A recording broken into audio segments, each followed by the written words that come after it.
Hey guys, Redneck Mini 14 here, and this is an exciting video because I finally got myself a pair. At least a pair of Ruger Vaquero revolvers, that is. I'm sure there's some wise guy out there saying, oh, you should have went out and got yourself a pair of something else, but this is about my pair of Ruger Vaquero 45 Colt revolvers. And the whole purpose of this video is to show off whether or not these two guns are actually a true identical pair.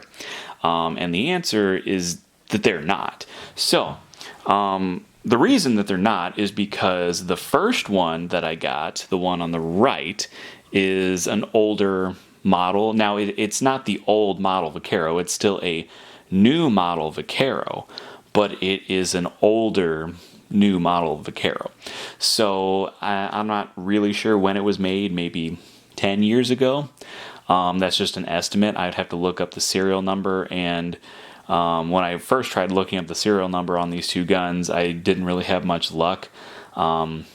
But I have to do a little more research. But anyway, the one on the left is actually a brand new one, so that is a 2024 model, or at least a 2023 when it was manufactured. So I figure there's probably anywhere between 5 and 10 years difference between these revolvers, and there's actually a few differences in the manufacturing from one to the other, and I don't really know when those differences in manufacturing actually occurred, but they're not a true identical pair. So I'm just going to show them off a little bit here.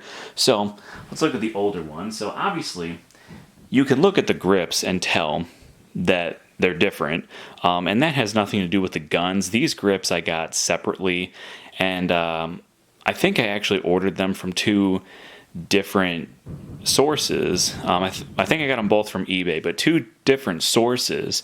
And so the original grips for the first revolver I got were a little bit darker, and the other grips on the other revolver are lighter, which I actually like the one on the new revolver a little bit better. But I do like the fact that I can tell them apart by the grips, so I can choose which one I want to shoot in which hand. So on the older one, as you can see here, so from the side view, it looks like the hammer is, it's silver. It could be, stainless steel, or you could think it's stainless steel from the side, but I think it's actually carbon steel, because if you look at the top of the hammer, it's actually blued like the rest of the gun. So kind of interesting how it's they made it look different from the side than from the top. Other differences are just basically like how the serial number is stamped, and these are differences that you probably wouldn't notice on camera, but I can notice them in real life in person. So just the way that the serial number is stamped, and then the crown of the actual revolver, the crown of the barrel, and I probably won't even be able to show it on camera. It probably won't focus, and it won't even be a good enough shot to actually show it. But if you look at the two, the old one has a little bit deeper of a crown. Yeah, I'm not even going to bother showing that. But other than that, and of course the grips, other than that, it's very similar revolver, and obviously like the stampings on the actual like model number are a little different. But I don't know how well that'll show up on camera. Probably not very well. But other than that, it's a very similar revolver. So on the new revolver, obviously it has brighter colored grips, and that's basically just the stain, and these are Spanish diamond fleur-de-lis grips. I forget what these were called. Ruger actually sells some of these grips on their Shop Ruger website with the medallions in them.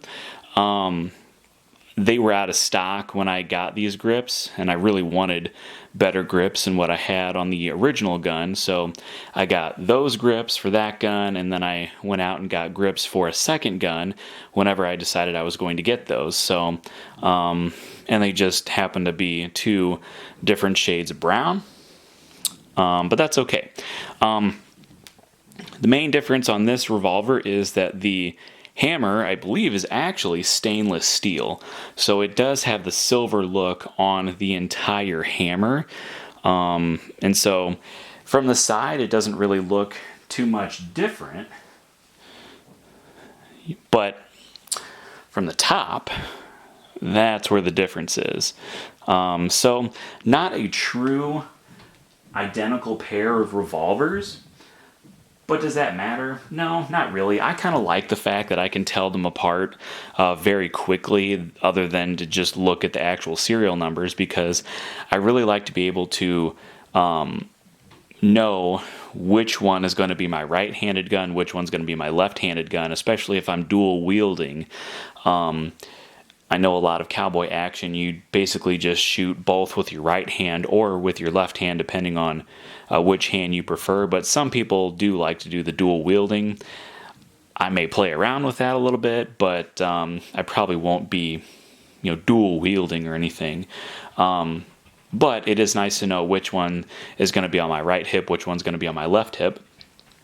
There is one other difference in these revolvers that I want to share with you, and that's not something that you can see from the outside, but the original Vaquero that I got here, it actually has an internal lock. So if you take the grips off, there's like some weird funky mechanism where the spring is, and you can actually, it comes with some keys, and you take the grips off and you can lock it, and that's one way that you could lock the firearm in case you don't have a safe, I guess.